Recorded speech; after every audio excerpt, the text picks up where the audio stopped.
감사합니다.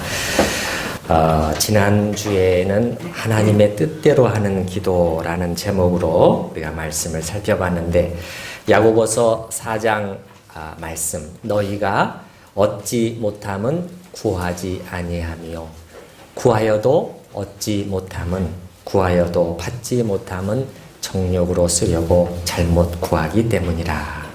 두 가지를 살펴봤습니다. 하나는 우리가 기도로 구하지 않기 때문에 받지 못한다. 하나님께서는 우리가 구하도록 기도의 끈으로 우리를 연결시키셨다. 두 번째는 그런데 기도하여도 응답되지 않는 것은 정욕으로 쓰려고 잘못 구하기 때문이다. 정욕은 무슨 뜻이라고 그랬죠?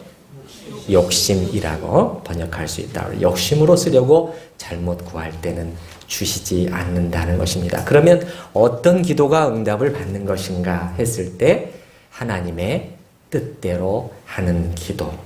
그렇게 기도하면 무엇을 구하든지 구한 그것을 받게 될 것이라는 약속이 주어졌습니다. 요한일서 5장 14절 지난주일의 본문, 그를 향하여 우리가 가진 바 담대함이 이것이니 그의 뜻대로 무엇을 구하면 들으심이라. 그의 뜻대로 무엇을 구하면 들으심이라. 네, 우리는 그 다음 절만 인용하고 주장하는 경우가 많지만은 우리가 무엇이든지 구하는 바를 들으시는 줄을 안즉, 요쪽만 인용하기 쉽지만 바로 그 앞에 절에 보면 그의 뜻대로 무엇을 구할 때 하나님은 들으시는 하나님이다. 그렇지 아니하면 그 기도는 응답되지 않는다. 그래서 성경 여러 말씀을 살펴보면서 모든 기도가 응답된다고 성경은 절대 가르치고 있지 않음을 확인했습니다. 지난주에 잠깐 언급을 했지만은 이와 관련해서 적지 않은 그리스도인들이 성경 말씀을 곡해해서 어떤 것이든 그냥 떼쓰듯 막 강청해서 구하게 되면은 하나님은 결국 그 강청함을 인하여 그것을 주시는 하나님이시다. 이렇게 생각하는 경향이 상당히 있습니다. 그러면서 대표적으로 인용하는 말씀이 사실은 누가복음 11장 말씀이에요. 그래서 오늘은 그 누가복음 11장 말씀을 잠깐 짚어보고 또 넘어가려고 합니다. 여러분 본문 말씀을 이렇게 표시해 두시고, 누가복음 11장 제 성경으로는 111페이지인데요. 잠깐 한번 보시겠습니다. 11장 5절부터 보시겠습니다.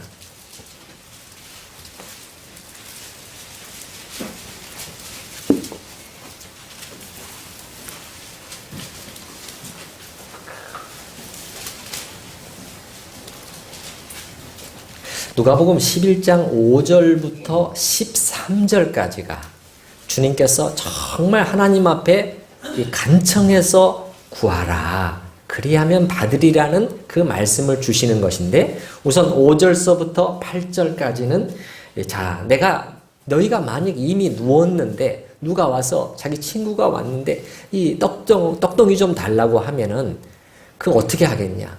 그 사람이랑 친분 때문에 주는 것이 아니라 너무 그렇게 간절히 청하니까 할 수 없이 그냥 귀찮아서라도 일어나서 주지 않겠느냐. 그 다음에 이제 9절 10절에는 구하라, 찾으라, 문을 두드려라. 이 다 기도에 관련된 것입니다. 그런 사람에게 하나님은 주실 것이라는 거예요. 그 다음에 이제 11절부터를 우리가 잘 봐야 되는데, 이 11절부터가 앞에 있는 5절부터를 다 아우르면서 결론을 내리는 내용인데, 누가 너희 중에 생각해봐라. 아비된 자가 자식한테 좋은 것을 주지 않겠느냐. 자식이 생선을 달라고 하는데 뱀을 주며 알을 달라고 하는데 전갈을 주겠느냐. 특히 주목해 봐야 될 말씀이 13절 말씀입니다. 우리 13절 말씀 한번 같이 읽어보십시다. 너희가 악할지라도 좋은 것을 자식에게 줄 알거든 하물며 너희 하늘 아버지께서 구하는 자에게 성령을 주시지 않겠느냐 하시니라. 전체적인 지금 문맥은 뭐냐면 간절히 구하고 매달리는 그 사람이 받게 된다는 것인데, 문제는 우리 그 구하고 받게 되는 대상이 무엇이냐 이것입니다. 맨 13절 끝에 보게 되면 너희 하늘 아버지께서 구하는 자에게, 이렇게 간절히 기도하는 자에게 무엇을 주시지 않겠느냐? 성령을 주시지 않겠느냐? 이게 무슨 말이죠? 그러면 이게 지금 이 말씀에 비추어서 5절부터를 다시 봐야 된다는 거예요. 우리는 5절부터 볼 때는 그냥 막 이것이 무엇이든지 달라고 하면 하나님께서 그냥 강청함 때문에 주시고 만다는 내용인 줄 알았는데, 우리가 그렇게 상상하는 그런 것들이 아니라 13절 맨 뒤에 보게 되면 기도하는 너희에게 가장 좋은 것, 즉 성령을 주시지 않겠느냐, 그렇게 말씀하고 있다는 거예요.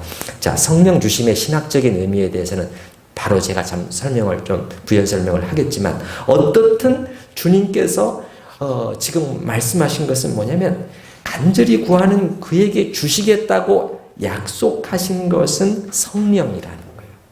이건 뭐냐? 하늘의 선물을 말하는 거죠. 하늘의 선물이에요.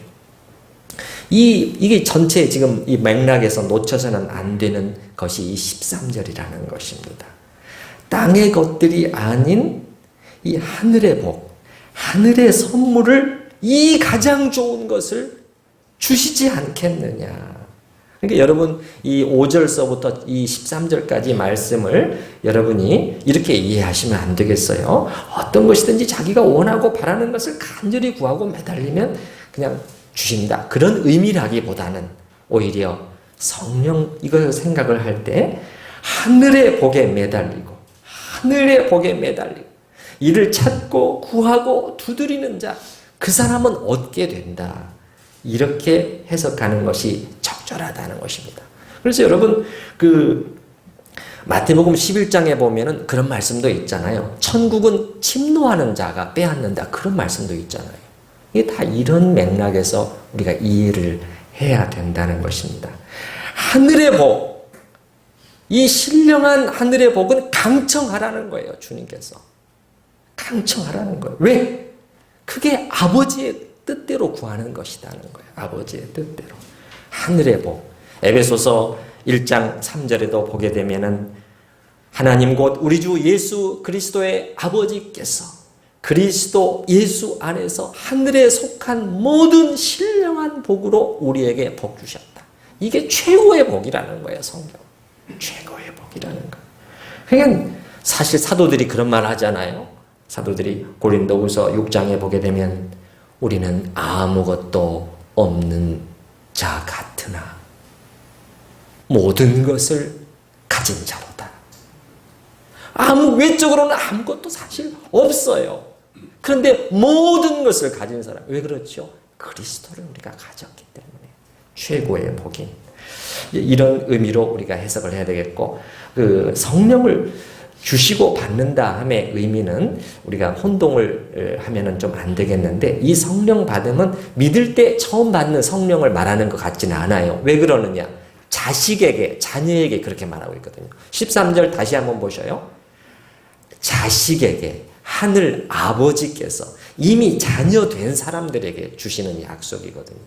그러면 이미 우리 자녀된 우리들은 성령을 이미 받았죠. 맞습니까? 성령께서 우리 안에 내주하시는 거죠. 그럼 이 성령을 주신다 하면 우리가 어떻게 해석하는 것이 옳으냐면, 우리 안에 내주하시는 그 성령님이 충만하게 역사하시게 되나, 이 정도는 다 차이가 있거든요. 최고의 역사를 하는 것을 성경은 성령 충만합니다, 그렇게 말하잖아요. 그런 복과 은혜를 주신다, 그렇게 해석을 하는 것이 신학적으로 적절하겠습니다. 자, 그 다음으로 오늘 제가 이제 설교의 제목을 믿음의 기도 이렇게 잡아봤는데, 믿음으로 구하는 기도해야 된다. 하나님의 뜻대로 구하되 하나님의 뜻이 확실하게 되면, 이건 하나님의 뜻이야, 그 다음에는 어떻게 해요? 믿음으로 기도해야 한다고 성경은 가르치고 있다는 거예요. 우리 야고보서 본문으로 이제 돌아와 보십시다. 야고보서 1장으로 한번 돌아와 보셔요. 야고보서 1장 6절에 어떻게 시작하고 있습니까? 구할 때는, 기도할 때는 오직 믿음으로 구하고, 어떻게 해라? 조금도 의심하지 말라. 뭘 알 수 있습니까? 많은 그리스도인들이 기도하면서도 의심 속에서 기도한다는 거. 믿음이 없이. 여러분, 성경은요, 우리가 믿음도 없이 진지함도 없이 그저 기도를 계속 하기만 하는 것을 그렇게 권장하지 않는 것 같아요. 물론 기도는 계속 해야 되지만 이 기도가 그냥 그런 식으로 믿음 없는 기도로 돼버리면 안 된다는 거예요. 믿음의 기도는 다른 말로 하면 제가 볼 때는 진지한 기도예요. 무슨 기도요? 진지한 기도. 이 기도를 내가 믿기 때문에, 이 기도를 크신 하나님께서 듣고 계심을 알기 때문에 진지하게 기도하지 않을 수 없는 것이죠. A.W. 토저라는 분은 이렇게 말했는데, 믿음 없이 너무도 많은 그리스도인들이 습관적인 기도를 계속하고 있는데, 그래서 막 그냥 오히려 그 기도에 대해서 하나님께서 응답을 주시면 놀랄 사람들이 많지 않을까, 이런 생각을 해본다는 거예요. 이게 아이러니죠. 혹시 여러분도 그런 가운데 계시지는 않을지 모르겠어요. 이분이 한 말을 제가 읽어드려 볼게요. 만일 어느 주일날 미국의 한 도시에서 드려지는 기도에, 주님, 엄청나게 너무도 크고 거창한 기도를 우리가 막 쏟아내잖아요. 그 기도의 1%에 10분의 1만이라도 응답된다면 온 미국은 하룻밤 사이에 변화되어 버릴 것이다. 우리는 아무것도 만들어내지 못하는 기도에 익숙해져 버린 것 같다. 너무도 거창한 것들을 많이 기도하지만 사실 우리는 아무것도 만들어내지 못하는 기도에 익숙해져 버린 것은 아니냐. 그 말은 무슨 말이에요? 아무 결과가 없어도, 기대도 없었기에, 믿음도 없었기 때문에 이상하게 여기지도 않고 기도 생활을 이렇게 반복하고 있다는 것이. 그래서 영국의 그 소설가 H.G. 웰즈라는 분이 있는데, 그 타임머신, 투명인간 이런 걸 쓴 소설가인데 말이죠. 어느 대주교의 죽음이라는 짤막한 단편 소설이 있는데 말이죠. 그 내용은 무슨 말이냐면, 한 대주교가 아침 저녁으로 이 성전에 나와서 말이죠. 이 주의 전에 나와서 하나님께 막 그 간절히 기도를 했는데 어느 날 하나님께서 나타나셔서 그에게 응답을 주셨다는 거예요. 그래, 네가 원하는 게 뭐냐? 그러니까 그 대주교가 깜짝 놀라서 심장마비로 죽어버린다. 그게 소설의 내용인데. 그러니까 무의식 중에라도 우리 속에서는 이렇게 기도하고 있는 것은 아닌지, 나는 그냥 기도하는 거지 이런 놀라운 응답을 나는 기대하지는 않았어. 혹시 이렇게 기도를 우리가 하고 있는 것은 아닌지 모르겠습니다. 믿음의 기도를 훈련하려면 정말 일어나기를 원하는 그 일만을 위해서 기도하기 시작해야 됩니다. 그래서 여러분, 우리가 남북통일이나 세계복음화와 같은 큰 기도 제목을 놓고 기도할 수는 있어요. 그러나 그것을 위해서 기도할 때는 정말 그것이 이루어지지 않으면 안 되겠다는 마음의 깊은 짐을 품고 기도해야 되는 거예요. 만약 그렇지 않고 별 기대도 없이 그냥 계속 해왔기 때문에, 또 다른 사람들도 다 그렇게 기도하고 있잖아, 그렇게 기도를 되풀이하고 있다면 오히려 그런 기도는 중지하는 것이 좋습니다. 믿음의 기도를 연습하기 위해서. 그래서 스스로에게 질문을 던질 때는, 내가 이 기도를 할 때는 나는 정말 그 일이 일어나기를 원하며 기도하고 있는가, 이거를 물어가면서 할 필요가 있다는 것이죠.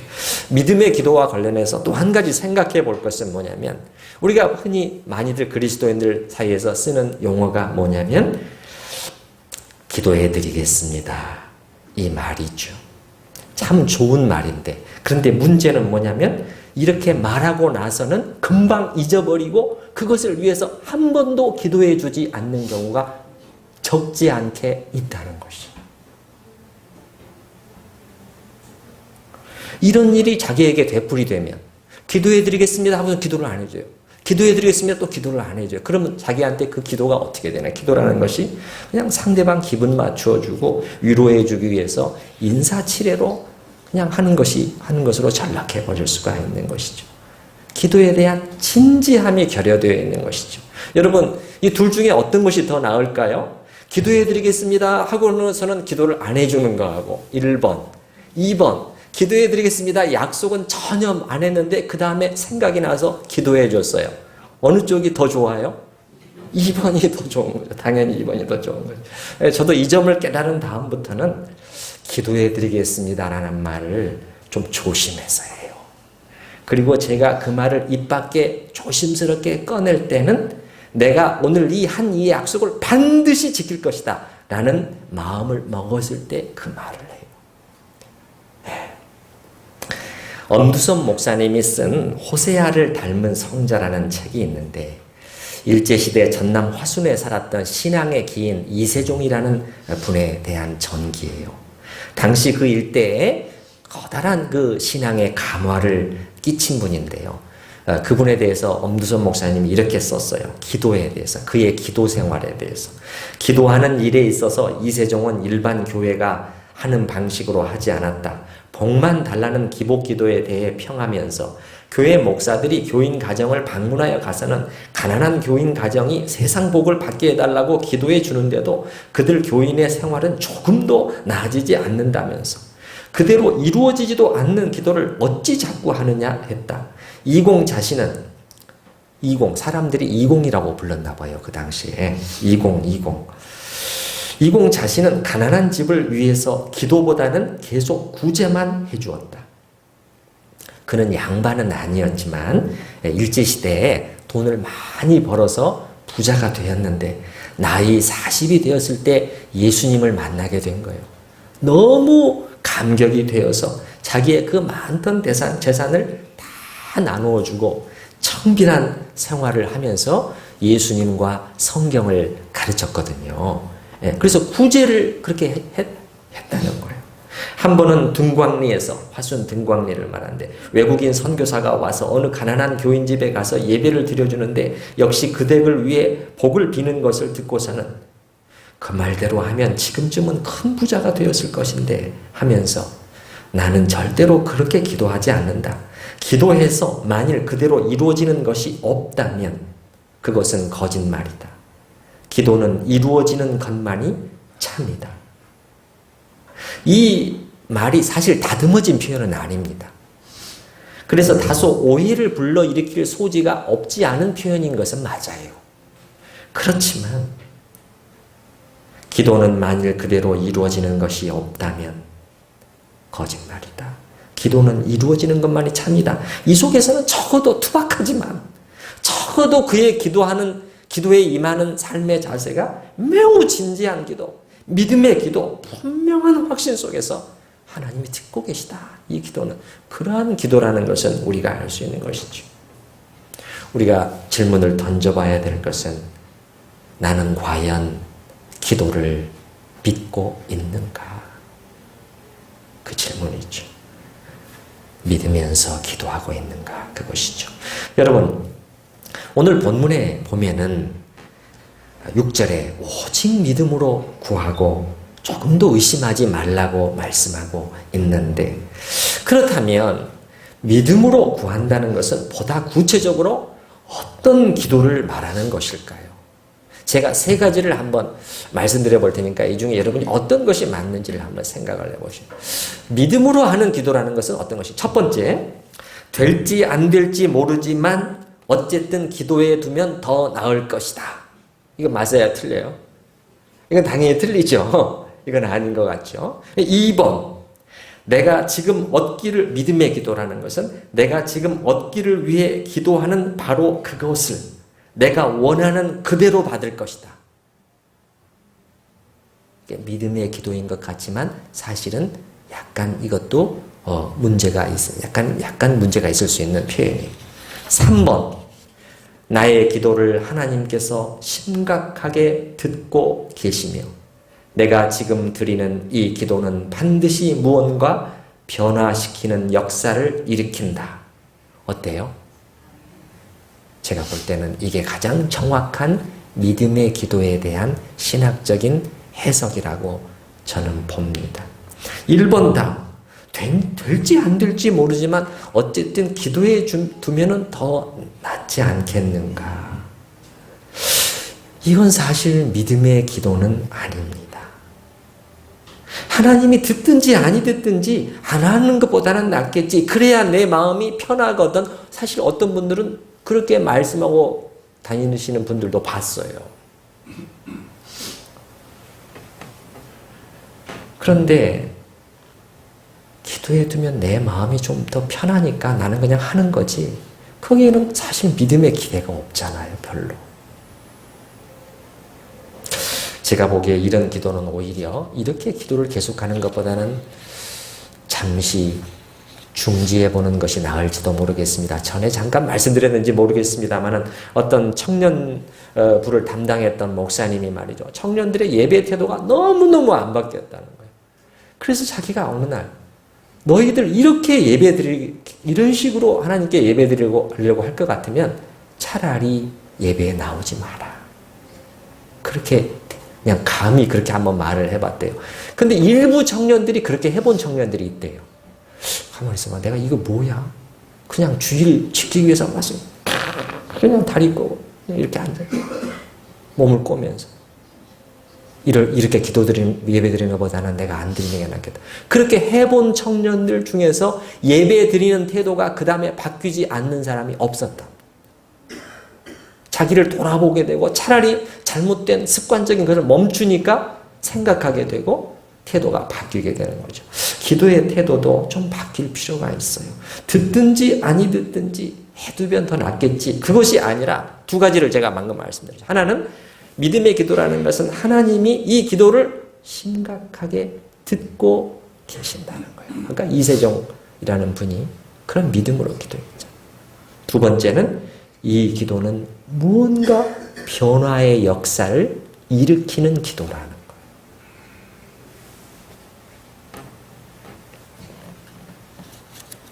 자, 오늘 저녁에 내가 진실하고 정말 진지하게 어떤 그 불신 혹은 믿지 않는 부모님이나 혹은 나의 배우자를 위해서 오늘 저녁에 5분 동안 간절히 진실하게 기도했다는 거예요. 그런데 보니까 그 이후로도 변화의 기미가 전혀 안 보이는 거예요. 그럼 그 기도를 하나님이 안 들으신 거냐 말이에요. 그거 아니죠. 또 오늘 저녁에 드린 이 기도가 단지 기도의 숫자를 더하기 위해서 한 번 더 또 내가 보태두는 그 정도도 아니에요. 그저 언젠가 이 숫자가 채워지면 응답될지도 몰라. 그것도 저는 믿음의 기도가 아니라고 생각해요. 그것이 아니고 그 영혼을 향한 하나님의 구원하심에 오늘 저녁 내가 드리는 이 한 번의 진지한 기도가 무언가 변화의 역사를 일으키고 있다는 거예요. 이것이 믿음으로 구하고 조금도 의심하지 말라는 하나님의 명령에 대한 의미가 아닌가 저는 생각을 하는 것이죠. 참고로 방금 제가 그 기도 숫자를 한 번 더하는 문제를 말씀을 드렸는데 이와 관련해서 한 가지 용어 정리를 좀 하고 넘어갈까 합니다.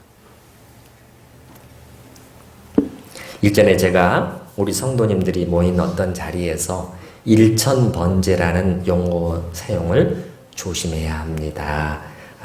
가급적 쓰지 않는 것이 좋겠습니다. 이렇게 말씀드린 적이 있어요. 그런 용어 들어보셨죠? 예, 그래서 굳이 쓴다면은 이제 번제 그런 것보다는 뭐 작정기도 이렇게 쓰는 것이 더 낫겠어요. 1년 작정기도 뭐 이렇게 한 달 작정기도. 작정기도라는 것은 마음을 정하고 기도한다는 것이죠. 근데 왜 번제? 이 번제라는 용어는 구약의 제사 용어를 그대로 가져와 쓰는 것은 좋지가 않다는 것이에요. 구약의 번제, 화목제, 속죄제 여러 제사들이 있는데 구약의 모든 제사들은 예수님께서 자기 몸으로 0단번의 제사를 드리심으로 폐하여진 거예요. 그 단어를 쓰는 것은 바람직하지 않고 또 이렇게 했을 때 좀 조심해야 될 것 또 하나가 뭐냐면은 그 1000번의 숫자를 채우는 것에 우리의 관심이 가 있을 수가 있다는 것이에요. 잘못하면 어떻게 되는 게 불교도 3000배, 뭐 10,000배 그런 거 있잖아요. 그죠? 예. 그런 식이 될 수 있어요. 이건 일종의 공로사상입니다. 공로사상. 우리가 공로를 잘 쌓으면 정한 수 떠놓고 그냥 새벽을 지키는 것처럼 그렇게 되면 언젠가는 되겠지. 기독교는 인간의 공로를 의지하지 않습니다. 공로는 누구의 공로밖에 없어요? 예수님의 공로밖에 없어요.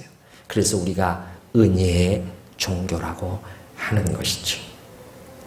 그리고 자, 예를 들어서 200번 기도를 했는데 200번 기도해서 응답되었다고 했을 때도 과연 이런 것일까요? 하나님께서 그 200번이 채워질 때까지는 꼼짝도 않고 가만히 계시다가 이제 채워졌구나 하고 그때 일하기 시작하실까요? 그건 아닌 것 같아요. 그거는 아닌 것 같아요. 이 한 번의 기도 때문에 하나님이 무언가를 하신다. 무언가를 하신다.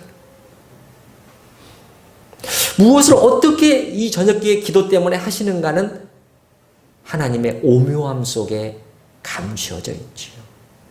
그러나 하신다는 거죠. 그게 믿음의 기도인 것이죠. 전도서 11장 5절에 보게 되면 바람의 길이 어떠함과 아이벤 자의 태에서 뼈가 어떻게 자라는지를 내가 알지 못함 같이 만사를 성취하시는 하나님의 일을 내가 알지 못하느니라. 아이벤 자의 태에서 뼈가 어떻게 자라는지 우리 인체도 한없는 신비 속에 감추어져 있고 또 오늘날 과학의 발달로 인해서 우리는 많은 것들을 알게 되었지만요. 사실은 더 알아갈수록 더 눈이 띄어갈수록 모두가 발견하게 되는 것은 너무너무 모른다는 거예요. 토마스 칼라일이 말한 것처럼 과학의 놀라운 발전에도 불구하고 우리가 사는 이 세상은 기적으로 가득 차 있다는 거예요. 미러클이라는 미러클. 천문학자들은요. 이 우리가 살고 있는 은하계의 각히 정말 한 점에 불과하죠. 이 태양계라는 것이. 그런데 은하계는 고사하고 태양계 안에서도 우리가 모르는 것들로 가득 차 있다는 거예요. 신비라고 말해요. 신비라고. 그래서 새로운 사실들이 계속 발견된다는 거예요. 몰랐던 사실들이. 만사를 성취하시는 하나님의 일을 내가 알지. 그건 하나님께서 하시는 거예요. 그냥 하나님께 맡겨두면 돼요. 우리는 믿음으로 기도하는 것이 필요한데 믿음의 기도가 아닌 또 한 가지를 좀 말씀드려 볼게요. 그건 뭐냐면 자신이 기도하고 열심히 기도하고 또 기도 부탁도 해놓고 나서는 말하자면 그 기도 응답을 자기가 해버리려고 하는 것. 그것도 제가 볼 때는 믿음의 기도가 아니에요. 그 기도가 기도대로 이루어지게 하려고 자기가 나서서 다 해버리는 것인데 문제는 그 방법이 중요한 것이죠. 주님의 방법이 전혀 아닌 방법으로. 예, 극히 인간적이고 부정직한 방법이란 방법은 다 쓰면서 그걸 이루어 보려고 한다면 이건 믿음의 기도가 아니라는 것이죠. 예를 들어서 자식을 군대에 보내놓고 모든 부모가 어떤 부모가 자식을 편안한 데 배치되도록 하는 원함이 왜 없겠어요?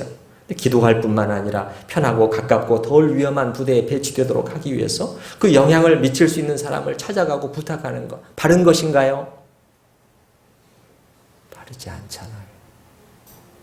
또 회사에서 인사발령이 있는데 하나님 저 부서로 또 저 자리로 승진되기를 원합니다. 이렇게 기도해놓고 기도 부탁도 해놓고 나서는 뒤로 가서 뇌물 쓰고 찾아가 넌 크리스찬보다 더 심하게 그런 경우들도 있는데 기도 부탁을 열심히 했어요. 근데 그런 일을 다 하고 나서 뒤로 그렇게 다 하고 나서는 실제로 그 부서로 인사가 발령이 났습니다. 그러면 기도 응답을 받았습니다. 그렇게 할 수 있을까요? 사람들한테는 감사합니다. 감사합니다. 기도 응답을 해주셔서 그렇게 말할지 모르지만 적어도 자기 마음속에서 그 기도는 아무런 능력을 발휘하지 못한 것이죠. 그런 분들은 제가 생각할 때는 기도를 할 때부터 이미 인간적인 궁리를 하고 있는 것이 아닌가. 기도를 하면서도 믿음의 기도 아닙니다. 믿음의 기도 아니에요. 여러분 오늘 야고보서 말씀을 보시면 이게 그야말로 이게 두 마음을 품은 사람이죠. 여러분 기도하면서도 6절 말씀을 보셔요. 6절 말씀 같이 한번 읽어보십시다. 오직 믿음으로 구하고 조금도 의심하지 말라. 의심하는 자는 마치 바람에 밀려 요동하는 바닷물결 같다. 도무지 정함이 없는 말. 내가 하나님 믿고 하는 거야, 너?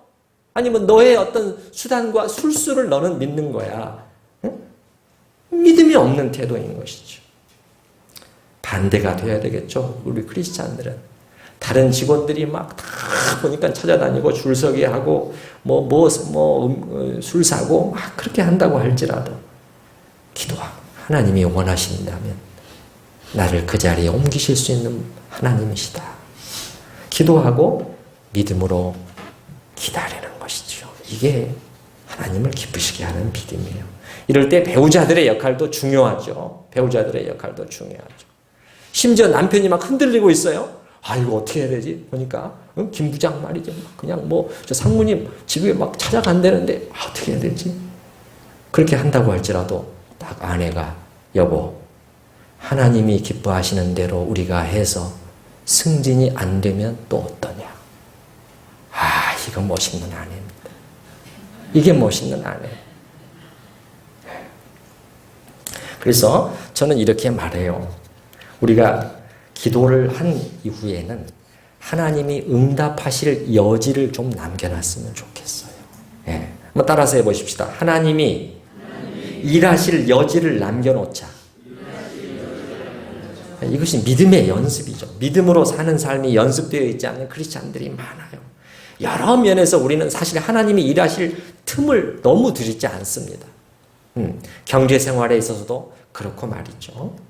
위대한 기도의 사람 조지 밀러는 제가 다음 주에 좀 봐서 언젠가 한번 말씀을 드리려고 하는데, 독일에서 고아원을 운영하면서 말이죠. 그 필요를 사람들에게 알리지 않았던 것으로 유명하잖아요. 그래서 오직 기도로 하나님께 구하고 놀랍게 응답받은 하나님의 사람으로 알려져 있지 않습니까? 그걸 알린다고 해서 잘못인가요? 아니죠. 그러나 하나님을 또 믿어보는 거예요. 더 믿어보는 거예요. 그리고 이것이 하나님의 뜻이라면 하나님이 하시지 않겠는가? 그분이 일하실 여지를 그분께 드리는 것이지요.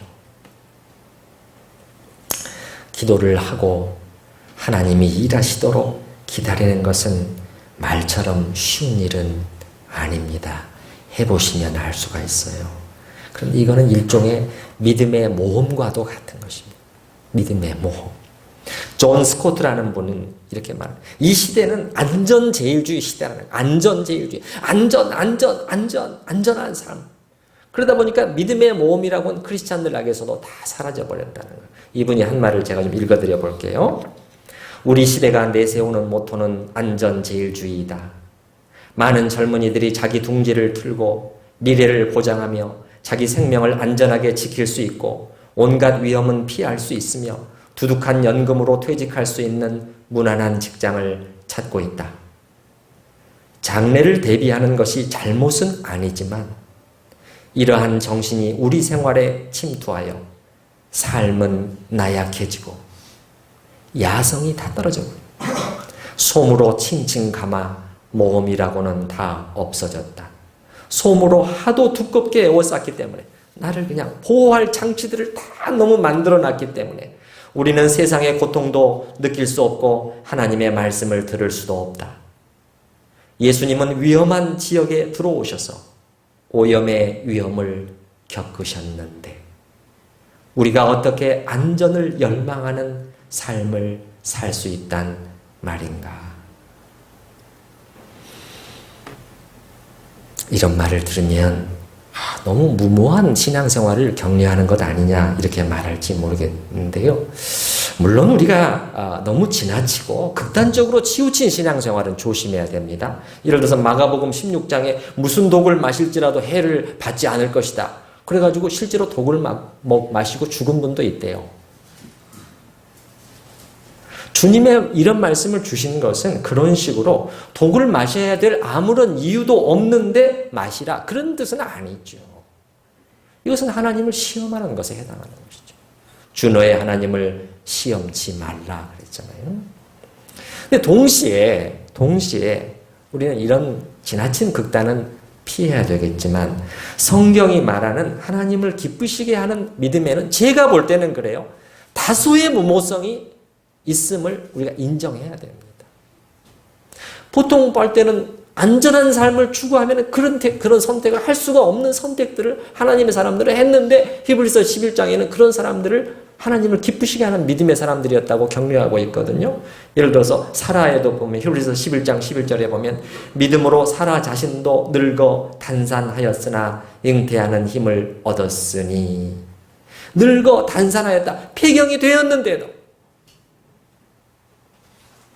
잉태하는 힘을 얻었으니 이는 약속하신 일을 미쁘신 줄 알미라. 그럼에도 불구하고 하나님의 약속을 계속 믿고 기다리는 거예요. 나이가 들고 그렇게 됐지만. 이것은 어느 정도 무모한 믿음이 아닌가요? 기생 라합은요. 기생 라합이 이스라엘의 두 정탐꾼을 숨겨줬던 것은 굉장한 모험이었어요. 위험한 모험이었습니다. 안전한 길이 아니었어요. 모세가 뒤에서 지금 이집트의 대군이 말이죠. 기마병이 막 달려오는데 이 이스라엘 백성들을 이끌고 홍해 바다를 향해서 진군해 나간 것. 이거는 모험이었어요. 모험이었어요. 다니엘과 그의 세 친구 마찬가지죠. 믿음은 안전한 길만을 택하는 것은 아닙니다. 자, 이제 좀 마무리하면서 기도할 때 저는 믿음의 기도를 할 때 세 가지 단계로 우리가 했으면 어떨까 싶어요. 첫 번째는 뭐냐면 믿음으로 간절히 기도하라. 두 번째는 기도한 후에는 하나님께 맡기고 쉬라. 세 번째, 결과에 대해서는 전적으로 복종하라는 거예요. 그 두 번째, 기도한 후에는 하나님께 맡기고 쉬라 이렇게 말씀을 드렸는데요. 정말 깊고 간절한 믿음의 기도를 드리면 저는 그렇게 할 수 있다고 생각을 해요. 그 사무엘상 2장 18절에 보게 되면 그 사무엘의 엄마 한나가 애를 낳지 못해서 많은 그 조롱과 모욕을 받고 고통스러워 하잖아요. 그래서 그 엘리가 있는 그 실로에 가서 기도를 하잖아요. 그런데요, 이 기도가 다 끝나고 난 다음에 저는 사무엘상 2장 18절 말씀이 늘 마음에 와 닿는데 뭐냐면은 한나가 가서 먹고 얼굴에 다시는 수색이 없으니라. 아니 어떻게 이게 가능했지? 왜 갑자기 이렇게 변했지? 그동안 그렇게 힘들어했는데, 그렇게 울면서 고통스러워했는데, 그것도 반복적으로 그 일이 일어났는데 이날 이후로는 다시는 얼굴에 근심하는 빛이 없었다는 거예요. 음식도 맛있게 먹고 이제는 분인나가 어떻게 조롱하고 모욕하고 격동시켜도 이제는 흔들리지 않게 되었다는 거예요. 어떻게 이렇게 되었을까? 성경은 그 설명을 하고 있지 않아요. 제가 본문을 쭉 살펴보게 되면 언뜻 보게 되면 엘리 제사장이 하는 위로의 말을 듣고 한나가 그렇게 한 것 같지만 그런 것 같지는 않아요. 무언가 있었던 거예요. 기도한 후에 한나의 마음속에 간절히 자기의 마음을 토해서 원통함을 다 토하고 주님 앞에 쏟아놓은 거예요. 그렇게 기도하고 나니까 무슨 평안이 찾아온 거예요. 이젠 하나님이 알아서 하실 것이다. 하나님이 들으셨어. 알아서 하실 것이다 하는 믿음, 그 확신이 생겼기 때문에 이렇게 되었다고 저는 봅니다. 그래서 두 번째, 기도한 후에는 하나님께 맡기고 쉬라는 것입니다. 그리고 3번, 결과에 대해서는 전적으로 복종하라는 거예요. 아니, 복종할 준비를 하라는 것입니다. 기도할 때. 그게 저는 믿음의 기도와 어긋나지 않는다고 생각을 해요. 예를 들어서 우리가 사랑하는 내 자녀의 딸의 그 시험이 합격하도록 기도할 수 있다고 봐요. 또 아들이 어떤 회사에 입사할 수 있도록 기도할 수 있다고 봅니다. 그러나 어설프게 기도하지는 마시고요. 깊고 간절하게 기도하십시오. 주님 주시기를 원합니다. 그 아이에게. 그리고 나서는 여러분이 기도하시고 나서는 이젠 들으신 하나님이 알아서 하실 거야. 그렇게 맡기십시오. 그리고 결과가 나오면 그 혹시라도 기도대로 되지 않았다고 할지라도 주님 알겠습니다. 이렇게 받으세요. 아시겠습니까? 마음이 아프죠. 마음이 아프죠. 무엇보다도 내 마음도 아프지만 그 사랑하는 자식이 힘들어할 것을 그것을 생각을 하면 부모된 자의 마음은 미어지게 돼 있어요. 그걸 압니다. 그렇지만 나는 기도했고 하나님은 들으셨고 이렇게 응답하셨구나. 저는 주님을 믿고 순종합니다. 이게 믿음의 기도예요. 이게 믿음의 기도라는 거예요. 아시겠죠? 네. 자, 우리 이 시간에 같이 마음을 합해서 좀 기도할 때 우리가 이 시간에 우리의 들은 내용을 생각을 하면서 우리의 기도 생활을 좀 돌아보면서 정말 진지한 기도를 내가 드리고 있는가? 오히려 응답이 되면은 깜짝 놀랄 정도로 나는 습관적으로 아무런 의미 없이 기대도 없이 기도하고 있는 것은 아닌가? 그런 기도 생활도 돌아보시기 바랍니다. 또 기도해 드리겠습니다 하고서는 기도를 안 한 그런 많은 경우들도 한번 생각을 해보시고, 하나님이 또 일하실 여지를 내가 믿음으로 기도했으면 하나님을 믿고 기대하는 그런 하나님이 일하실 여지를 남겨놓기를 원합니다. 정말 다시 한번 정리해드립니다. 믿음의 기도라는 것은 하나님이 이 기도를 심각하게 들으셨고, 두 번째는 이 기도는 무언가 변화시키는 역사를 일으킨다. 이렇게 내가 믿음의 기도를 드릴 수 있도록 우리 하나님 앞에 같이 합심해서 기도하십시다.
오직 믿음으로 구하고 조금 더 의심하지 말라.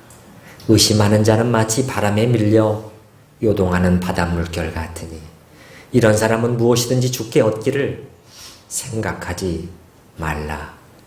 두 마음을 품어 모든 일에 정함이 없는 자로다.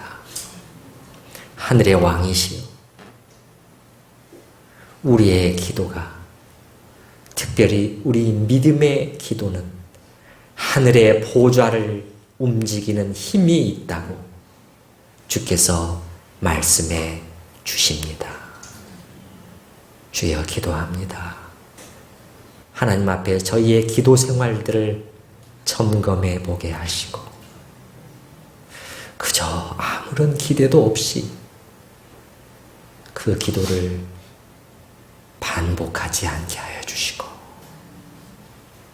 이제 하나님께서 이 기도를 심각하게 듣고 계시며 이 기도에 대한 응답으로 무언가 변화시키는 역사를 하신다는 믿음으로 우리가 기도에 임할 수 있도록, 그래서 우리의 기도가 역사하는 힘이 클 수 있도록 주여 함께하여 주시옵소서.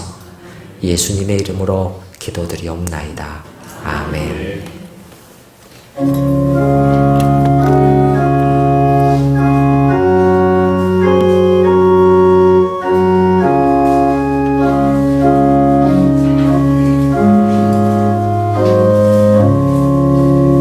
내 기도하는 그 시간 그때가 가장 즐겁다. 이 세상 근심 걱정에 얽매인 나를 부르사 내 진정 소원 주 앞에 낱낱이 바로 아뢰어 큰 불행 당해 슬플 때 나 위로 받게 하시네. 내 기도하는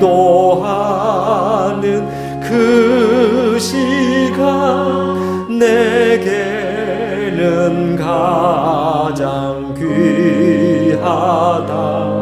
저 광야 같은 세상을 끝없이 방황하면서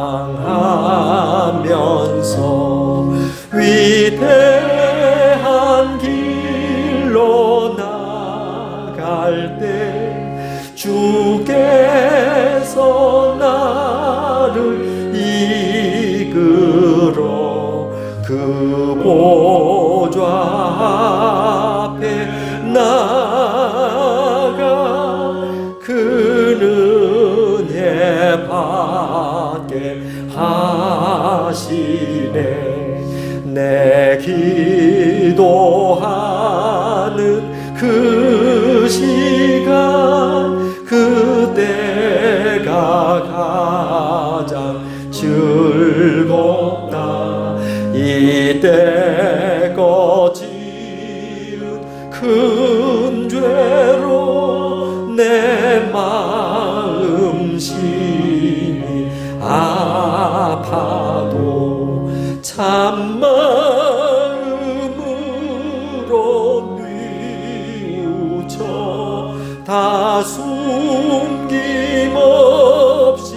하려면 주 나를 위해 복 주사 새 은혜 부어 주시네.